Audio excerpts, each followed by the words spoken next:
Hello, good afternoon, ladies and gentlemen.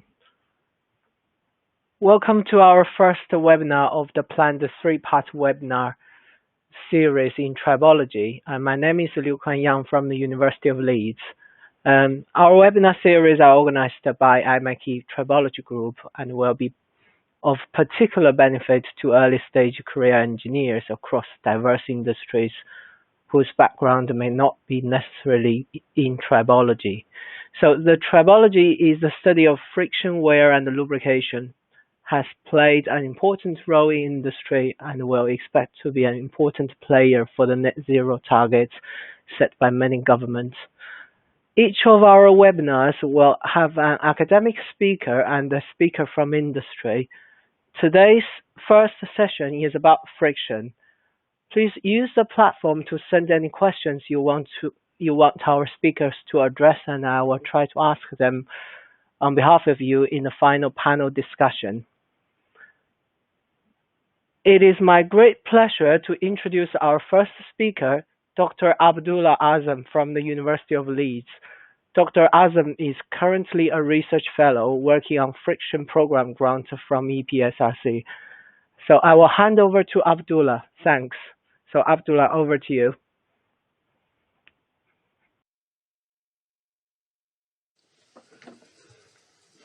Hello and welcome to this webinar. This webinar is a part of a series of webinars being conducted by the IMechE. In this webinar, I am going to talk about friction. I work at the University of Leeds as part of the friction grant, which is about developing a framework that facilitates the prediction of friction. It is a project funded by EPSRC and is co-hosted by the University of Leeds and the University of Sheffield. Friction is the key to the efficient function of so many devices and products around us. So first of all, we will have a close look at some of these key examples and try to understand how do we actually play with friction in our daily lives without even knowing that it's there. Then we'll talk about some of the mathematics, very basic, and try to understand where does the friction originate from and how do we end up with the Stryber curve. Finally, I will provide a very brief case study where we implemented a basic friction calculation algorithm for a lubricated contact. And I will conclude this talk by summarizing some of the key points. Lighting a matchstick is a key example of friction in action. Friction is an important part of lighting a matchstick.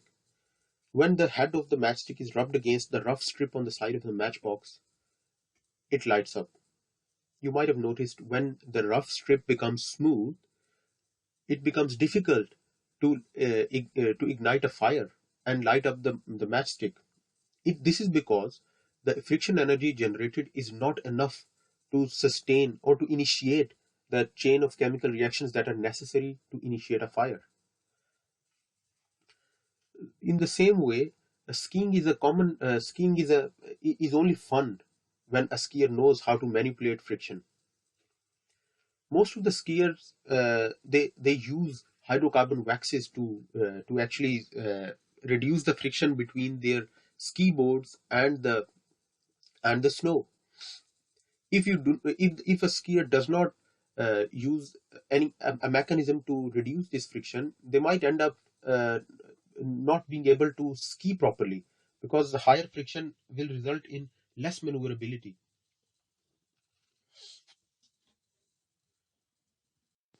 Another key example of friction in our daily lives is the friction between the tires and road.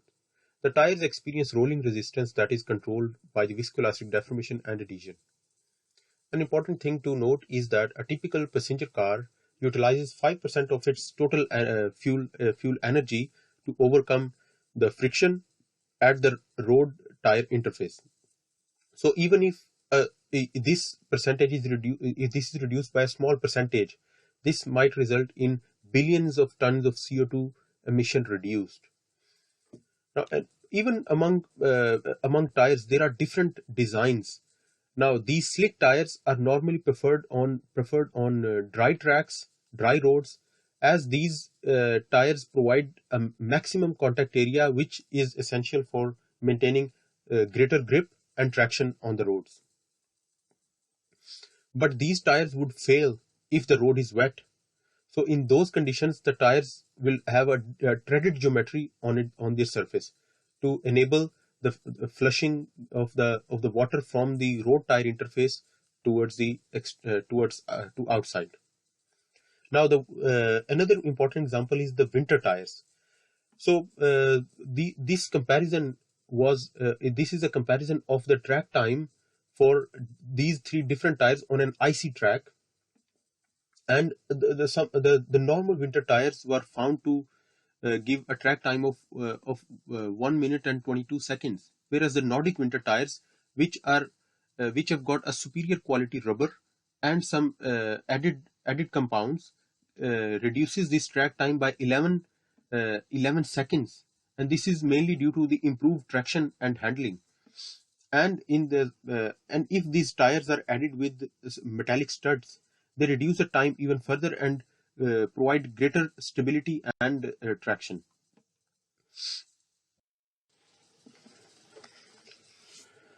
Another key example is graphite. Graphite is we've all used a graphite based pencil at least once in our life, and the process of writing is actually a result of the wear of graphite. Now, you might have noticed that when you increase the load on a pencil, the friction between the graphite and the paper increases. And if the load is reduced, the friction reduces as well. This actually relates directly to the quality of the pencil as well. So some people like a certain pencil because of its friction characteristics, as these suit to a typical style of writing. Now, in the same way, climbers normally use dry powders on their hands and fingers to ensure to increase the coefficient of friction between their hands and rocks. This can sometimes be a matter of life and death for these rock climbers. If the shaver is not properly designed, you might end up having huge friction between your skin and the shaver, which will ultimately result in discomfort. Now, latest shavers are also coming with anti-friction coatings to maximize the comfort, and the shaver design is nowadays much more complex, with different shaver design geometries, different materials, the use of lubricants, the ability to shave when the skin is wet. So all these things control the comfort and of shaving. In the same way, contact lenses are becoming quite common nowadays, and the accurate or the proper functioning and the comfort of wearing contact lenses is strongly influenced by the friction between the eye and the contact lens. And due to this reason, some people end up having dry eyes. The mobile phone covers also are a prime example of objects that we use every day, where friction can actually influence our choices in the selection of these mobile covers. I have really found it annoying when my mobile sticks into my pocket just because of this mobile cover having higher friction with the textile. Anyways, the toothbrushes are nowadays normally designed not normally, but toothbrushes are modular in nature. So even the strings on the same toothbrush can have higher friction with the plate, whereas higher friction with the plate to maximize cleaning, whereas lower friction with the gums, especially the strings on the sides, to maximize comfort and does not to avoid bleeding and other complications. Let us define friction. Friction is essentially a tangential resisting force that acts at the interface. Now, there are some keywords that I want you to pick. First of all, an interface. Friction occurs at an interface. So, in fact, all the tribology is happening at an interface. An interface is formed between two objects, and this force is generally acting tangent to the surface. Now, if under the action of this force, the object moves, it actually moves, the force is termed as dynamic friction. But if the under the action of this if this applied force, the object only tries to move, but it does not move, the coefficient of friction is termed as static friction coefficient. Now, the static coefficient of friction is generally higher than the dynamic coefficient of friction. In the same way, wear can be defined as the material loss, in fact the gradual and continuous material loss from the contacting interface due to the relative motion of the counterbodies. Let us consider a situation where a block is sliding over a flat object. Now these two objects will form a tribological interface. At this interface, a resisting force will act to resist the motion of this sliding block. Now, if this force is just enough to resist the motion due to sliding, the coefficient of friction under such condition is termed as the static coefficient of friction. Whereas if the object actually starts to move and the frictional force is resisting the block while it's moving, then this coefficient of friction under such conditions is termed as the dynamic coefficient of friction. Now, the static coefficient of friction is generally higher than the dynamic coefficient of friction, and you might see that the dynamic coefficient of friction is of the most relevant to us when we are studying or analyzing a contact. Now, there are two key points which I really want to stress at this point. From this definition of coefficient of friction and the understanding that we have gained about friction, one thing is sure, that friction is first of all a surface phenomena. So if so it is strongly dependent upon the surface or the near surface properties of the system.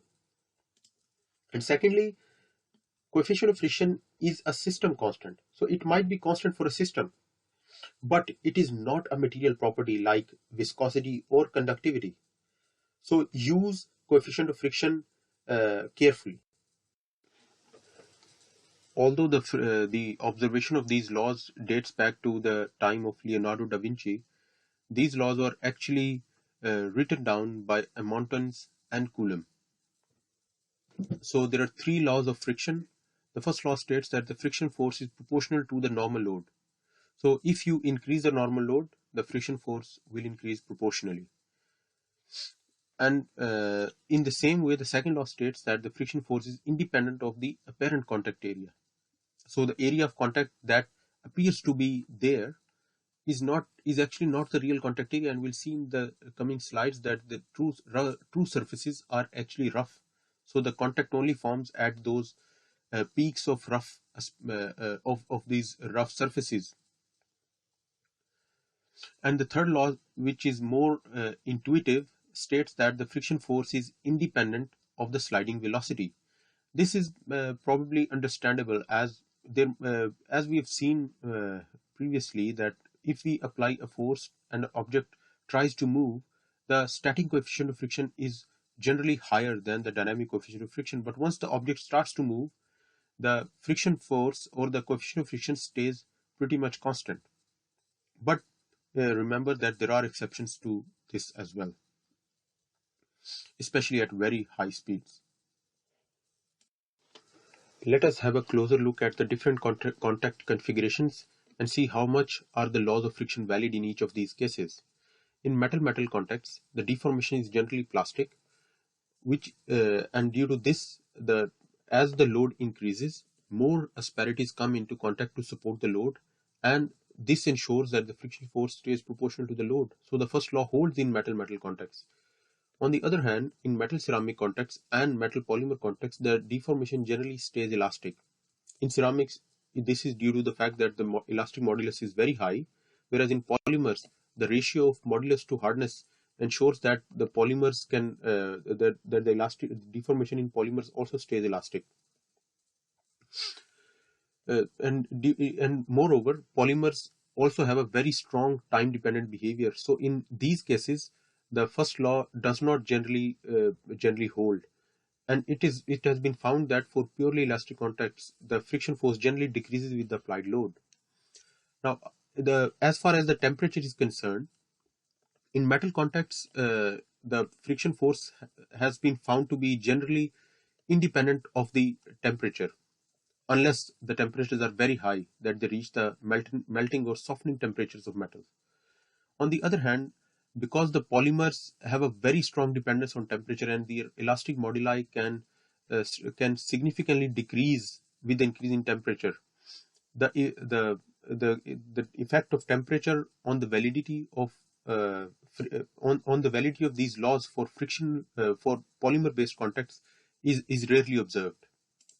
Now, so to summarize some of these points, metal and ceramic and metal and polymer contacts rarely agree with the first law, and second law is found to be more generic, which relates to the real contact area. The variation of this variation of coefficient of friction in these in these polymer and ceramic based contacts is provides a great difficulty for the companies to develop charts and give representative values of coefficient of friction for these systems. Now, what happens when a lubricant is added to the system? Now, when a lubricant is added to the system, the whole friction can be plotted on a curve, and this curve is known as Tribology curve, owing to the fact that Tribology was the first person to observe this reduction in friction. And this graph actually is the most convenient way of looking at friction in a lubricated contact, because a lubricated contact is generally a mixed lubricated contact where you've got some dry contact part and some lubricated part within the same nominal contact zone. But if you either increase the load or reduce the speed, then you will move on the left hand side of this curve towards boundary lubrication. And if you increase the speed or reduce the load, you will probably move towards this EHL, which is elastohydrodynamic, or the hydrodynamic lubrication regime. And I have found this to be very useful throughout my study of tribology. Now, real surfaces in contact. Now, real surfaces, either they have a non-conforming contact or a conforming contact with a larger contact area. Real surfaces are always rough. So where does the contact actually occur? Because we have been talking about the real contact area and the apparent contact area. If we zoom this region a bit more, we can see that the contact actually occurs at where these rough peaks from one surface interact with the rough peaks on the other surface. And if we sum up all of this area, we can estimate the real contact area. Now, before we further discuss the real contact area, let us have a look at the key mechanisms of friction. In general, there are two key mechanisms of friction: adhesive friction, which is due to the bonding between the surfaces sometimes due to van der Waals interactions, and plowing friction is due to the plowing of harder asperities through the softer material, and this requires energy. So this is also a mechanism of energy dissipation. The friction force is generally comprised of these two components. But if you have a certain specific system, for example, you're dealing with textiles, you might have to include interlocking into the system, interlocking friction into the system, or viscoelastic hysteresis if you're dealing with tires or polymers, and hydrodynamic friction if you have a lubricant in the system. And to give you an example, the skin generally piles up in front of the contact, and that gives rise to to plowing or deformation friction, and also some viscoelasticity may also be present. We have found in the previous slides that friction force is proportional to the normal load, as the first law of friction states, and the coefficient of constant of proportionality is the coefficient of friction. But we all know that a force can also be defined as the product of the contact area of area times the shear stress. So let us define it in this way, because this provides a convenient way of estimating friction or calculating friction in real contact situations. So real area of contact can be estimated if we know the contact area of each of these individual asperity points. Now, for different certain simplified contact configurations, if it is presumed that a contact is undergoing purely plastic deformation, the real contact area can be estimated by this equation. In the same way, if it is assumed that the surface is only undergoing elastic deformation, the real contact area can be estimated by this equation. This approximation was given by Greenwood and Williamson. Now, one thing to note is that in these two equations, in these two equations of friction force, we see that the first law is only obeyed if the interfacial shear strength is a function of normal load. Now, there are exceptions to this. If you have a tribofilm present, which is the film formed by the additives present in the lubricant, or third bodies, or surface coating, or to name a few, you will end up having the interfacial shear strength strongly dependent upon the normal force. In the same way, you might end up having cases where when the load is low, surfaces will become more prone to adhesion. And in these cases, the normal force depends significantly on adhesion, and this actually drives the friction coefficient. An example of this exception is where the finger in index fingers was rubbing on a smooth aluminum, and it was found that the friction coefficient increases with decreasing normal load. And when the friction force was plotted, it was found that this is mainly due to the adhesive forces present in the contact. So from the previous discussion, if we can estimate the real contact area and the interfacial shear strength, we can actually estimate friction in a certain contact configuration. So let us see how to do that. So in this particular case, I developed two rough surfaces. In these plots are from MATLAB, and these two rough surfaces are randomly generated. Now, at any particular instant, the thickness of the lubricant film between the contact can either be full, or it can also be or there can also be dry contact patch, because we are not considering the contact to be either boundary or full film. So these are the assumptions that I took to define the full film, boundary, or solid or dry friction configuration. And to estimate the shear strength, interfacial shear strength, I used the solid friction coefficient to be a fixed number, and in this case I used it to be 0.2. Boundary friction was estimated as by estimating its interfacial shear strength of these boundary films, and this data was actually fitted to the experimental data. And in the same way, the fluid friction was estimated by using a non-Newtonian model for the lubricant shear stress, and this data was once again fitted to the experimental data. Now, when we plotted these results against the experimental and other modeling results, we found a very good match against experimental data. Now, this blue curve is actually the results from our simulation study, and the red curve is from another simulation study, and this black curve is actually the friction coefficient from experiments. And this experiment was performed by ramping up the speed throughout the experiment. And so, to conclude, friction is the key to the design of many things around us. Just have a look around yourself and try to identify the different objects that have friction as a critical parameter in their design. Friction is a system property, a system constant, and not a material constant. The laws of friction are empirical, with no physical basis. Friction in lubricated contacts is best described using Strybeck curve.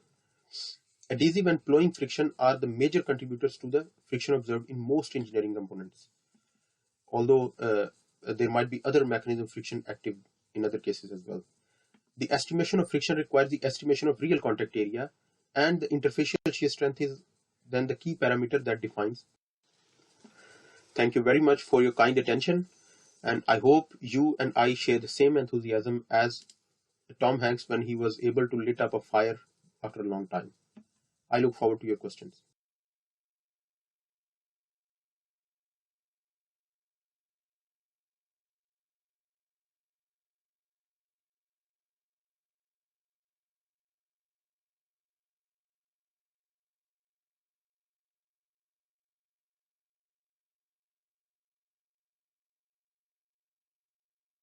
Okay. Well, many thanks for your talk, Abdullah. It is interesting to see how important friction is in our daily life and how it is studied in the current engineering science community. And so our next speaker is Dr. Christopher Dyson from Rocco Lubricants. Uh, Rocco is a specialist lubricant manufacturer based in Leeds. Dr. Dyson has over 10 years of industrial experience in R&D in tribological related applications, which involved in working in a multidisciplinary team of engineers and chemists and working collaboratively with academia. Um, so can I remind you all to carry on posing questions through the platform during Chris's talk, and we will have the panel discussion later when the talk finishes. So, Dr. Dyson, over to you.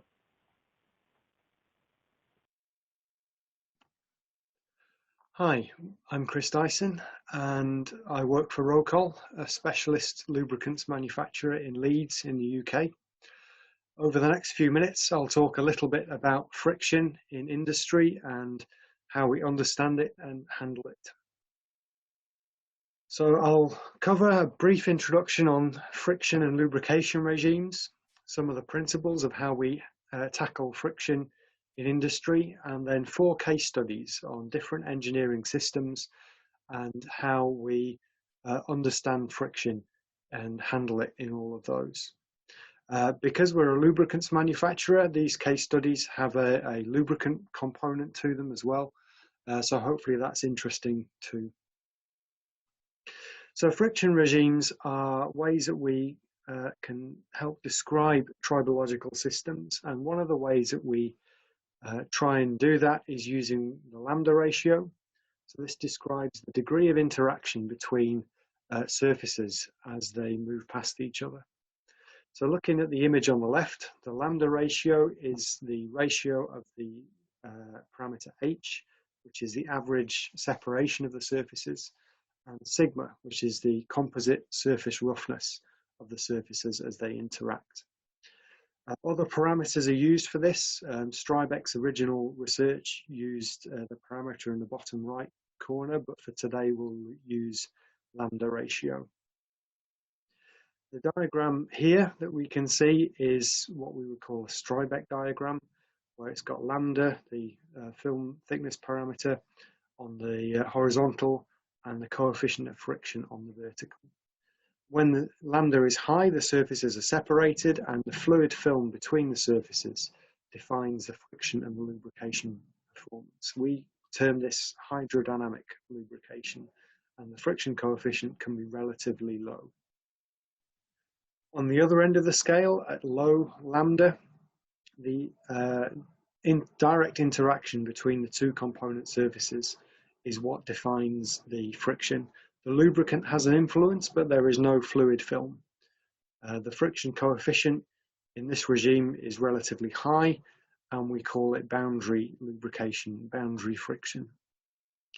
Between these two, we call it mixed lubrication and mixed friction.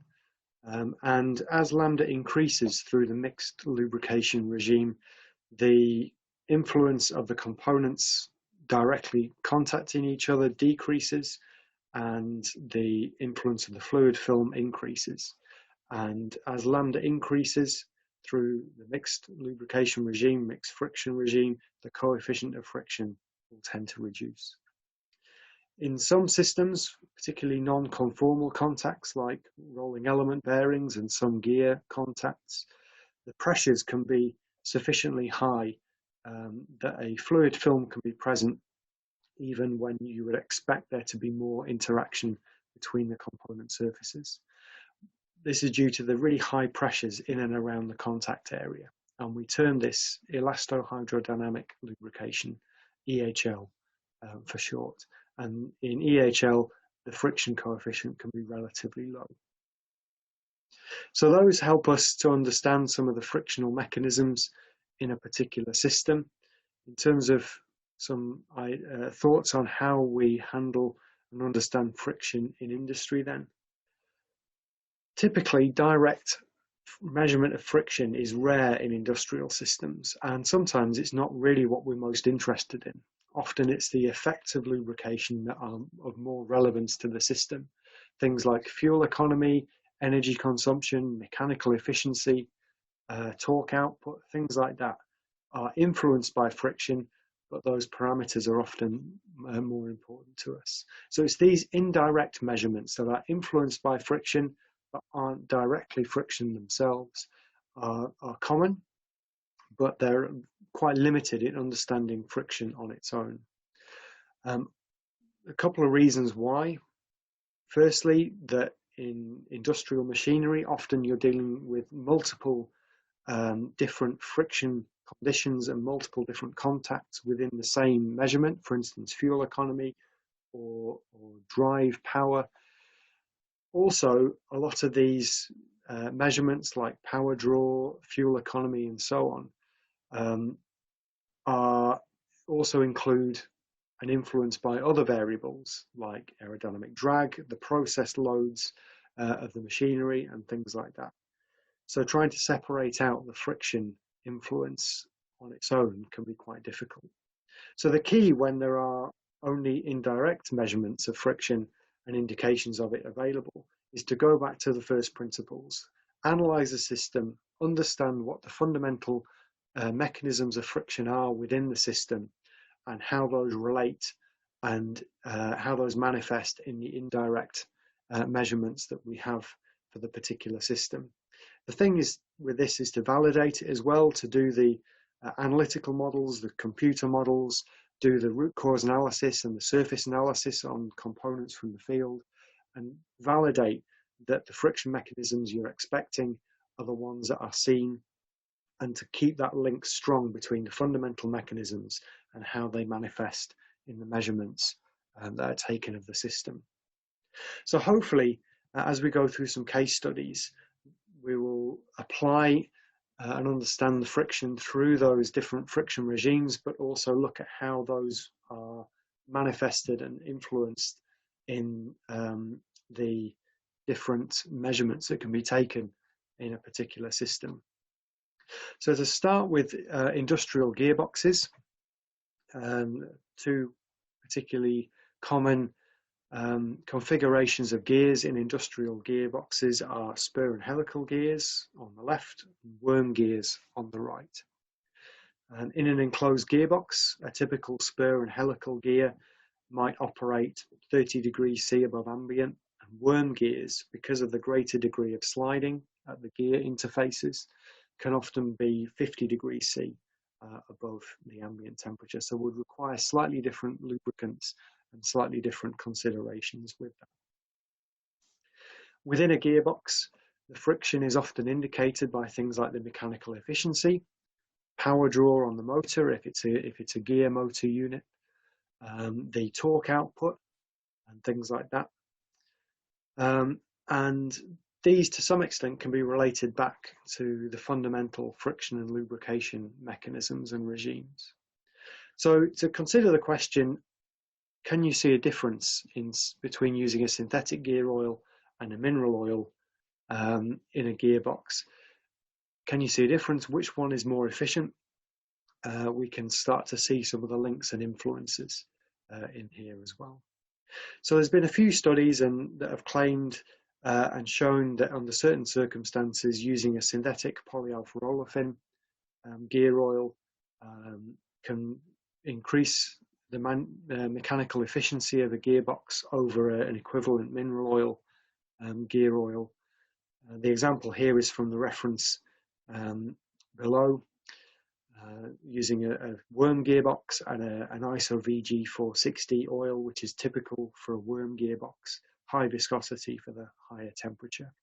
And there is a measurable difference in efficiency between them. But what are the fundamental mechanisms that drive that influence on efficiency using a synthetic versus a mineral oil? The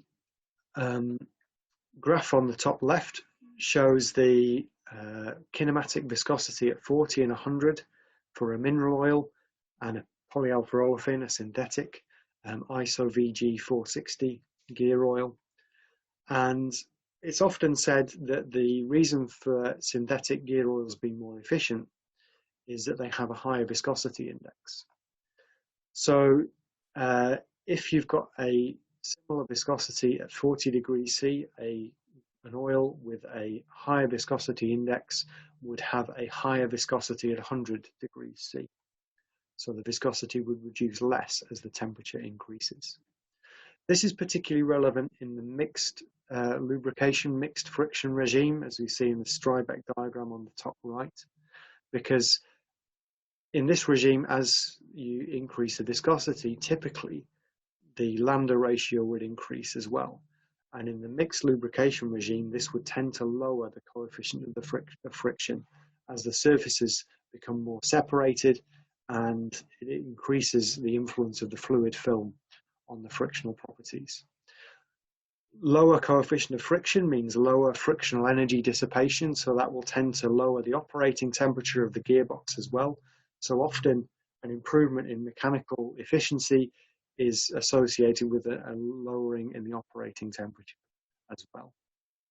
But that's not the only way that it can be looked at. For instance, some gear sets operate in the EHL friction and lubrication regime, particularly non-conformal contacts like helical and spur gears. And the graph on the top left shows the pressure viscosity coefficient of a typical mineral oil and a typical polyalpha-olefin. What this indicates, the higher pressure viscosity coefficient of the mineral oil indicates that in the extreme pressure that you get in EHL contacts means that the viscosity of the mineral oil will increase more, and the polyalpha-olefin, the synthetic, will be slightly lower as well.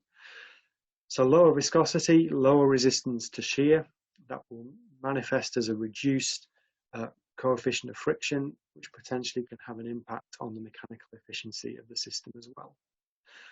That's a very simplistic way of looking at EHL friction. I would highly recommend that you look at the paper that's referenced at the bottom of the slide for a much more scientific and in-depth exploration of different lubricant types on EHL friction.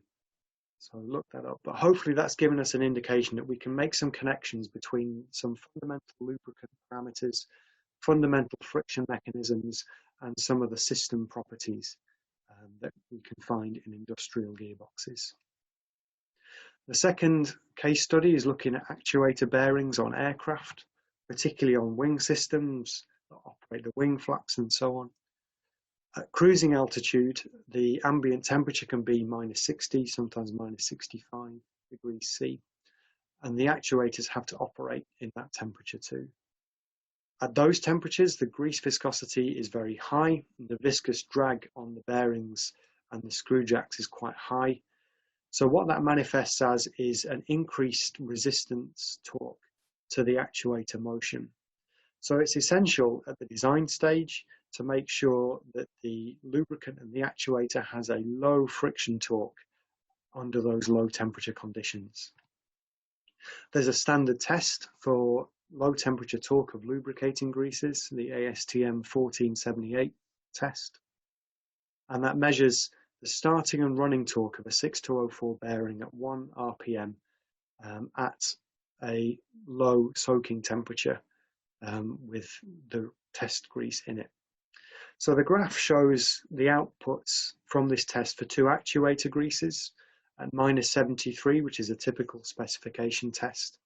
You can see that one has a significantly higher starting torque at this temperature than the other, but that one shear thins more as it's run, but the viscosity tends to decrease, which means lower drag, and then the running torque can be lower for one than the other as well.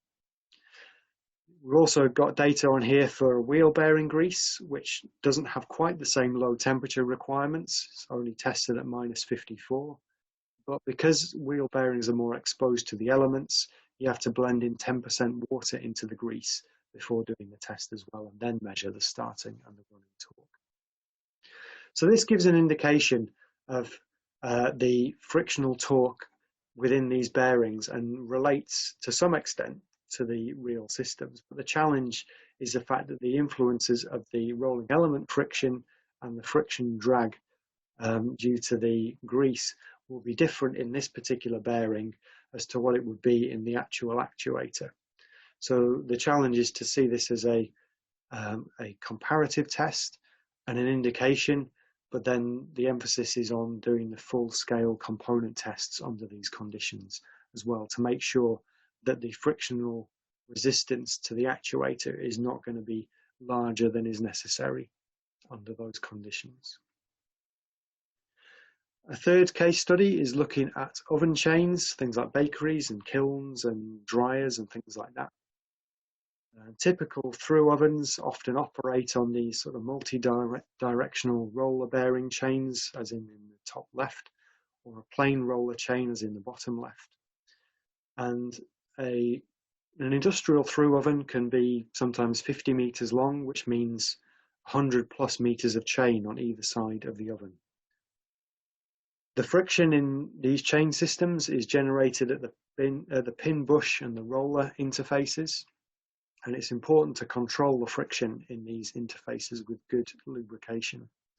If friction isn't well controlled at the pin bush interfaces, as in the image on the top right, the links can become stiff, they don't articulate as well, and the chain can misalign and it can rub on other components, which puts even more frictional load on the drive mechanisms. Similarly, if the friction at the rollers isn't well controlled, they can skid and slide, and that will increase the frictional load on the drive as well. So in order to get the best out of the frictional control, a lubricator, like in the bottom right, is used to put the lubricant in exactly the interfaces where it needs to be, and not anywhere else where it's not going to be used properly, but in the interfaces where it needs to be.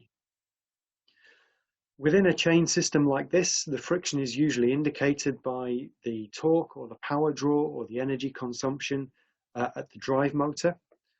And there are two examples, example traces on the slide about this. One for a well lubricated system where there is low consistent power draw, and the other where the friction is not as well controlled. The power draw is higher, more irregular, and there's more energy consumption and things like that. The challenge is looking at the differences in friction over time. Getting this data is really good, but these readings also include variables like the process load. If there's more product in the oven or the chain is moving faster, that will have an influence on the power draw.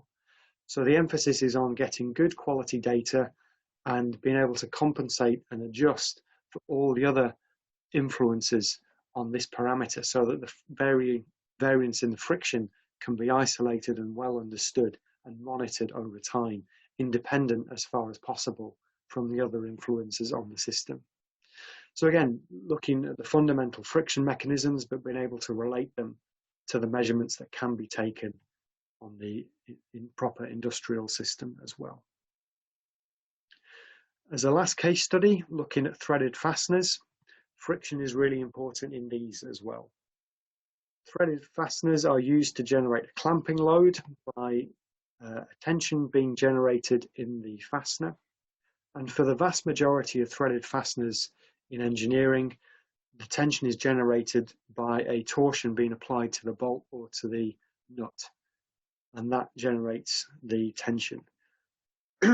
And in most cases, people are given a torque chart where in order to get a particular tension, you torque the bolt to a set value.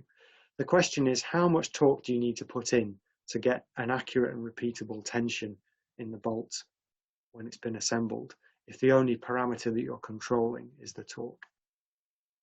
So this short form equation can help somewhat to relate the torque and the tension via the nominal bolt diameter and a parameter called K factor.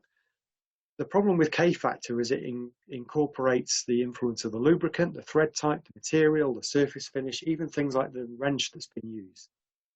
So this K factor can be very system specific, and care is needed when applying it beyond the system that it was originally measured in.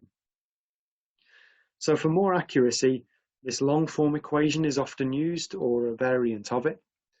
where more of the fastener geometry can be accounted for within the calculation too. There are 3 terms in the brackets, 2 of which are relating to overcoming the friction within the fastener and have the coefficient of friction parameter in them. Within the tensioning process of a fastener, within torque tightening, 90% of the energy input is dissipated overcoming friction. Only 10% is used in a typical fastener to actually generate the tension.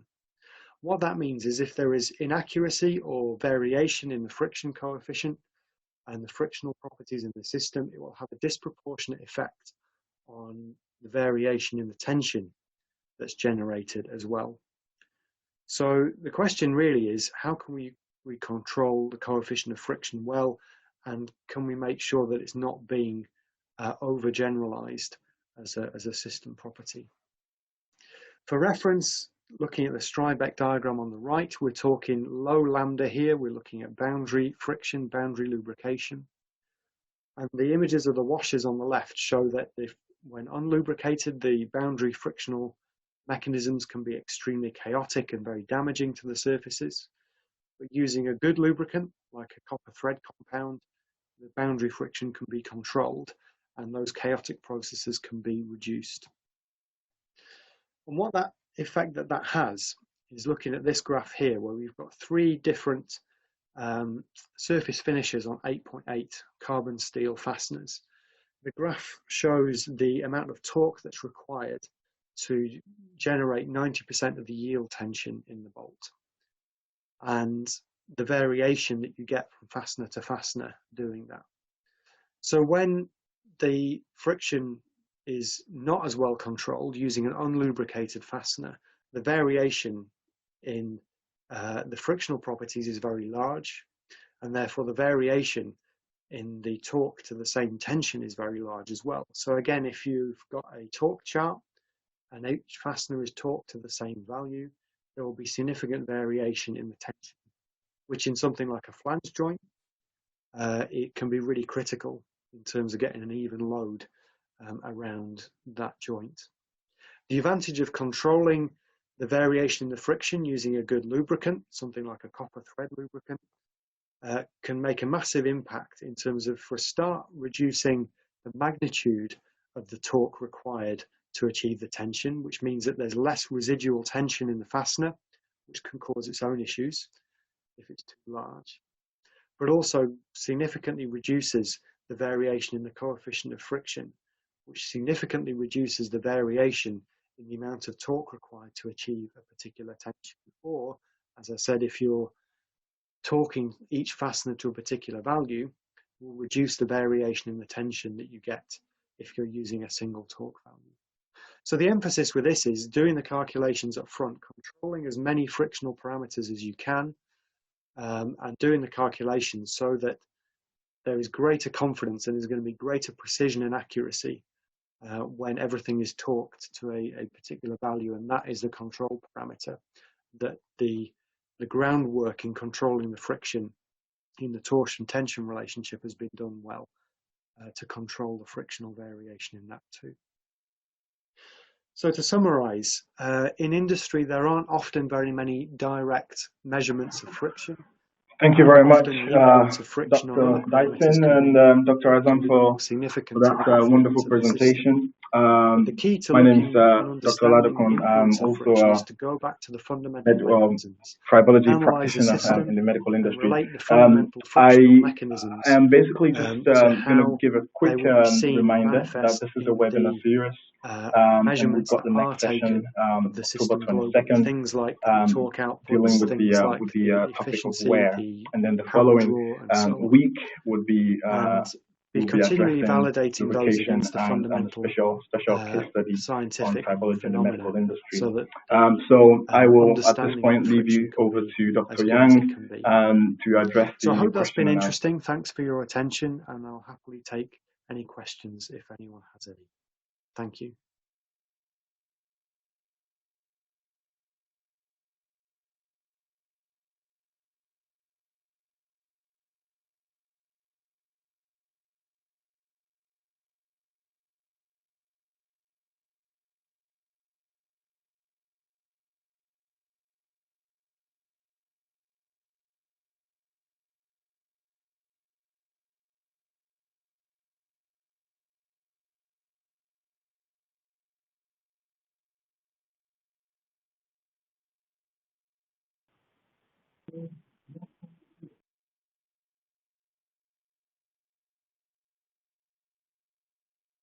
Well, for some reason, my connection dropped.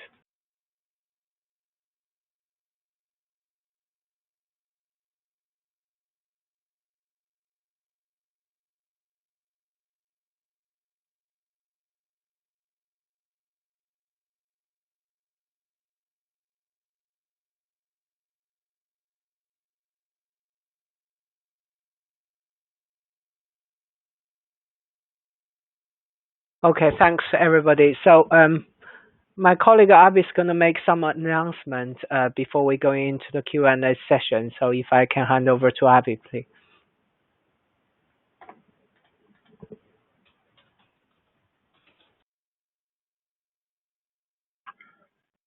Yeah, I do apologize for that. I think I was speaking over Dr. Dyson. Basically, we have two more sessions coming up. Where on the 22nd of October, and Lubrication to complete the series on the 29th of October. And we'll also be addressing a special case study on tribology within the orthopedic joint industry. So please register for that and share amongst your contacts. I'll hand over back to Dr. Yang. Thank you. Okay, thanks, Abby. So now, if I can invite Chris and Abdullah back to this webinar platform, and we can try to answer some of the questions. So we've got plenty of questions there. So we got a question from Jeff. I think it's for Chris. In the worn gear, how significant is the reversible shear thinning with the gear interface? Chris? That's a very good question. So in the worm gear, how significant is the reversible shear thinning within the gear interface? Partly that's going to depend on which sort of what sort of lubrication regime that it's in. So again, if it's in the mixed or EHL sort of regime, it will have a different influence. Mixed, it will be less significant. In EHL, where there's more of a fluid film, the non-Newtonian aspects of the lubricant are really important. In terms of how significant it is, that would depend on the system as a whole, because within a gear set, you've got the friction at the gear interfaces, but then you've also got the bearings and the churning drag of the oil within the gears as well. So in a model, it depends how significant the magnitude of the frictional difference accounting for that non-Newtonian behavior would be. In the end, it could be dwarfed by the natural variation in friction in some of the other parts of the system. In some systems, it might be much more important, depending on speed and load and temperatures and things like that. So I realise that's a really unhelpful answer to the question, but yeah, I hope that's sort of given some thoughts on it. Yeah, that shows the complication of the problem, isn't it?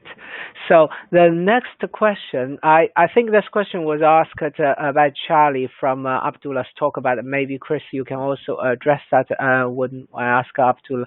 Regarding the necessary compliance of industries to reach legislation, which is a quite big thing at the moment. Many industries are now searching for alternative materials and coatings that they can use for their respective applications. This sometimes results in two mating components that do not have a friction coefficient as well efficient as their rich counterparts. So is there any kind of some research around the material specification or that are friction equivalent or something like kind of equivalent to in order to use rich materials? Yeah, I think that question got up. Yeah. So Abdullah, do you do any kind of a research on modeling perspective from that? Yes. And also, Chris, maybe you can add on that, please. Yeah. I think, first of all, I'm not aware of the REACH legislation, so I don't know the question specifically. But to answer your question, we have recently been working with some industries to work out when we are limited by the application. For example, in orthopedic joints, A joint design takes several years to be able to realize it. So once you want to improve or change something in it, you can't go through that same years of process again. So the best thing we recommend is to try and modify the surface textures. So you try to give the surface certain features or roughness features predefined, so that you can control its friction or wear behavior. And we have done some simulation work on it, and we published it recently, and it seems very promising. Okay, Chris, do you have any add up in terms of reach and application related? Certainly. Yeah, this is an area that we have quite a lot of project work in and have done over the last number of years. There are really two things that drive this within the REACH regulations. First is the registration aspect of it. Certain materials are just not registered by REACH and therefore become commercially unavailable. And so it's replacing those. The second is things like substances of very high concern, where there are known sort of health effects, for instance, or environmental effects caused by materials, and therefore they need to be phased out under the REACH regulations. So yes, we do actually have some projects and have had some where we've been asked to produce something, a material that reproduces the same frictional properties, but without a certain component in there. So in some cases, the frictional property is absolutely crucial to the system, and it can be a real challenge design-wise to find a different material combination to produce the same, for instance, friction coefficient or frictional properties within a system. Partly, it also then sort of introduces the question into the discussion of, okay, so this particular material is being phased out and needs to be substituted, and it's a preference to keep the same frictional properties, because generally within a complex industrial system, that means the fewest adjustments to the process. But actually, then, is it a point of revisiting a particular product or a particular system? Is it an opportunity to sort of reconfigure the system? Things change incrementally over time. Friction is very dependent on speed and load and things like that. So to some extent, can the frictional properties in the system be further optimized, and is it a good project to do that when you're substituting a material to look at the whole system, or is it just really crucial to reproduce the same frictional properties? Mm-hmm. Does that make sense? Yeah, thanks, Chris.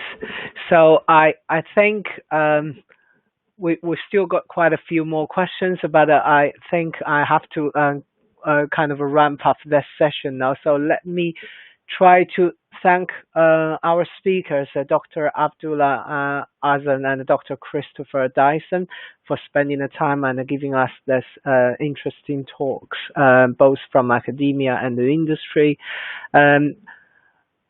on the friction for today's topic. So we look forward to meeting all of you, the audience, again in our coming webinars.